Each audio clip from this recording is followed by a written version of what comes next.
এই টেপি, হ্যাঁ কি হয়েছে মা? তোর ব্যাগ থেকে আমি এই গোলাপ আর এই চকলেটটা পেলাম, এগুলো তোকে কে দিয়েছে? এগুলো মায়ের হাতে কি করছে? হ্যাঁ, কাল স্যার আমাদের এক্সাম নিয়েছিল আর আমি ওই এক্সামে খুব ভালো রেজাল্ট করেছি, তাই আমরা যারা যারা ভালো রেজাল্ট করেছি স্যার আমাদেরকে একটা করে গোলাপ ফুল আর একটা করে ক্যাডবেরি দিয়েছে মা। হ্যাঁ, তুই ভালো রেজাল্ট করেছিস বলে স্যার তোকে এই গোলাপ আর এই চকলেটটা দিয়েছে? হ্যাঁ, বাহ। ওই দেখ, বলতে না বলতে তোর স্যার ফোন করেছে। দাঁড়া দাঁড়া, ধরি ধরি। যেখানে বাঘের ভয় সেখানেই সন্ধ্যা হয়। স্যার ফোন করছে কেন?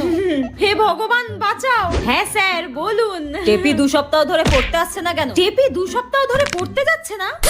কিন্তু স্যার, কালকে তো আমার মেয়ে টেপি আপনার কাছে পড়তে গিয়েছিল। আপনি সরস্বতী পুজোর দিনও এক্সট্রা ক্লাস নিয়েছেন, পড়িয়েছেন। আমার মেয়ে ভালো রেজাল্ট করেছে বলে আপনি ওকে গোলাপ ফুল চকলেট দিয়েছেন, তাই না? কালকে তো আমি কাউকে পড়াইনি।